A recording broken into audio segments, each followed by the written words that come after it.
Hi hello welcome back to my channel. ನಾನು ನಿಮ್ಮ ರೂಪ. ನಾನಿವತ್ತು ಅಂಗಡಿಯಿಂದ ತರ್ತಕ್ಕಂಥ ಬಾದಾಮ್ ಪೌಡರ್ನ ಮನೆಯಲ್ಲಿ ಯಾವ ರೀತಿ ಮಾಡೋದು ಅಂತ ತೋರಿಸ್ತಾ ಇದ್ದೀನಿ. ಬನ್ನಿ, ಹಾಗಿದ್ರೆ ಇದನ್ನು ಯಾವ ರೀತಿ ಮಾಡೋದು ಅಂತ ನೋಡ್ಕೊಂಬಂದ್ಬಿಡೋಣ. ಮೊದಲಿಗೆ ನಾನಿಲ್ಲಿ 1 ಕಪ್ ಆಗುವಷ್ಟು ಬಾದಾಮಿನ ತೊಗೊಂಡಿದ್ದೀನಿ. ಅದಕ್ಕೆ ಅರ್ಧ ಕಪ್ ಗೋಡಂಬಿ, ಸ್ವಲ್ಪ ಒಣಖರ್ಜೂರ, ಹಾಗೆ ಸ್ವಲ್ಪ ಪಿಸ್ತನೂ ಕೂಡ ನಾನಿಲ್ಲಿ ಬಳಸ್ಕೊತಾ ಇದ್ದೀನಿ. ಮೊದಲಿಗೆ ನಾವು ಇದನ್ನು ಚೆನ್ನಾಗಿ ಹುರ್ಕೋಬೇಕಾಗತ್ತೆ.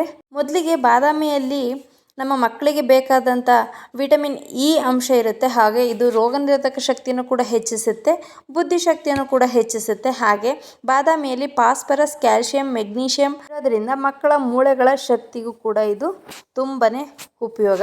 ನಂತರ ನಾನಿಲ್ಲಿ ಗೋಡಂಬಿನ ಕೂಡ ನಾನಿಲ್ಲಿ ಹುರ್ಕೋತಾ ಇದ್ದೀನಿ.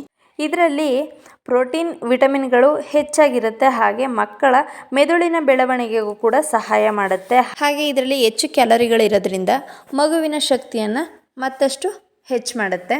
ನಾನು ಇದನ್ನು ಆದಷ್ಟು ಲೋ ಫ್ಲೇಮ್ನಲ್ಲೇ ಹುರ್ಕೋತಾ ಇದ್ದೀನಿ.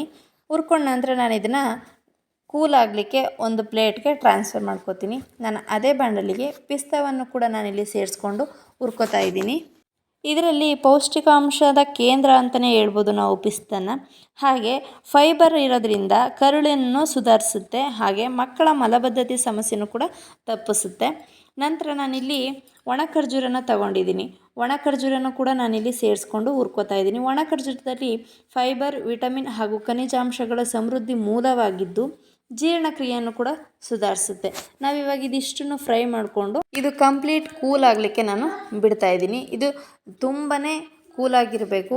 ಸ್ವಲ್ಪ ಬೆಚ್ಚಗಿದ್ರೂ ಹಿಟ್ಟಿಟ್ಟು ಥರ ಆಗಿಬಿಡುತ್ತೆ. ಹಾಗಾಗಿ ಚೆನ್ನಾಗಿದು ಆರ್ಲಿಕ್ಕೆ ಬಿಡ್ತಾ ಇದ್ದೀನಿ. ನೋಡಿ, ಇವಾಗ ಚೆನ್ನಾಗಿ ಕೂಲಾಗಿದೆ. ಇವಾಗ ನಾನು ಇದಕ್ಕೆ ಅರ್ಧ ಕಪ್ ಆಗುವಷ್ಟು, ನಾನು ಯಾವ ಅಳತೆಲಿ ಬಾದಾಮಿ ಗೋಡಂಬಿ ತಗೊಂಡಿದ್ದೆ ಅದೇ ಕಪ್ನಲ್ಲಿ ಅರ್ಧ ಕಪ್ ಆಗುವಷ್ಟು ಕಲ್ಲು ಸಕ್ಕರೆನೂ ಕೂಡ ಸೇರಿಸ್ಕೊಂಡಿದ್ದೀನಿ. ಸ್ವಲ್ಪ ಕೇಸರಿ ದಳಗಳನ್ನು ನಾನಿಲ್ಲಿ ಸೇರಿಸ್ಕೊಂಡಿದ್ದೀನಿ. ಕಲ್ಲು ಸಕ್ಕರೆ ನಿಮಗೆ ತುಂಬ ಸ್ವೀಟ್ ಬೇಕು ಅಂತ ಅನಿಸಿದ್ರೆ ಸೇರಿಸ್ಕೋಬೋದು. ನನಗಿಲ್ಲಿ ಸಾಕಾಗುತ್ತೆ, ಹಾಗಾಗಿ ನಾನು ಇಷ್ಟನ್ನು ಸೇರಿಸ್ಕೊಂಡಿದ್ದೀನಿ. ಇದಕ್ಕೆ ನಾನಿಲ್ಲಿ 3ರಿಂದ 4 ಏಲಕ್ಕಿಯನ್ನು ಕೂಡ ಸೇರಿಸ್ಕೊಂಡಿದ್ದೀನಿ. ಹಾಗೆ 2 ಸ್ಪೂನ್ ಆಗುವಷ್ಟು ಅಡುಗೆ ಅರಿಶಿನ ನಾನಿಲ್ಲಿ ಸೇರಿಸ್ಕೊಂಡು ಒಂದು ಸತಿ ಕೈಯಿಂದ ಚೆನ್ನಾಗಿ ಮಿಕ್ಸ್ ಮಾಡ್ಕೋತಾ ಇದ್ದೀನಿ. ಇದನ್ನು ಮಿಕ್ಸ್ ಮಾಡ್ಕೊಂಡಿದ ನಂತರ ಒಂದು ಮಿಕ್ಸಿ ಜಾರಿಗೆ ನಾನಿಲ್ಲಿ ಸ್ವಲ್ಪನೇ ಸೇರಿಸ್ಕೊಂಡು ಪೌಡರ್ ಮಾಡ್ಕೋತಾ ಇದ್ದೀನಿ. ಇದನ್ನು ನಾವು ಕಂಟಿನ್ಯೂಸ್ ಆಗಿ ಒಂದೇ ಸತಿ ಫುಲ್ಲು ಪೌಡರ್ ಆಗೋ ತನಕ ನಾವು ಇದನ್ನು ರುಬ್ಬಾರ್ದು. ಯಾಕಂತಂದರೆ ಅದರಲ್ಲಿ ಬಾದಾಮಿಲಿರ್ತಕ್ಕಂಥ ಆಯಿಲ್ ಅಂಶ ಬಿಟ್ಬಿಡುತ್ತೆ. ಇದನ್ನು ಸ್ವಲ್ಪನೇ ಸ್ವಲ್ಪ ಪಲ್ಪ್ ಮಾಡ್ತಾ ಮಿಕ್ಸಿನ ಆನ್ ಆ್ಯಂಡ್ ಆಫ್ ಮಾಡಿಕೊಂಡ್ರೆ ಚೆನ್ನಾಗಿ ಪೌಡ್ರ್ ಆಗುತ್ತೆ. ನಂತರ ನಾನು ಇದನ್ನು ಚೆನ್ನಾಗಿ ಜರಡಿ ಹಿಡ್ಕೋತಾ ಇದ್ದೀನಿ.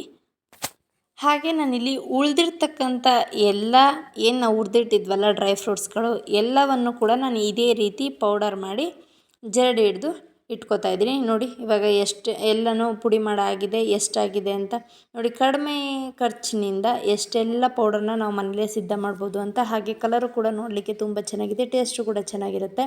ನಾನಿವಾಗ ಇದನ್ನು ಬಿಸಿ ಹಾಲಿಗೆ ನಾನಿಲ್ಲಿ 1 ಸ್ಪೂನ್ ಆಗೋಷ್ಟು ಪೌಡರ್ನ ಸೇರಿಸಿ ನಾನು ಮಿಕ್ಸ್ ಮಾಡ್ತಾಯಿದ್ದೀನಿ.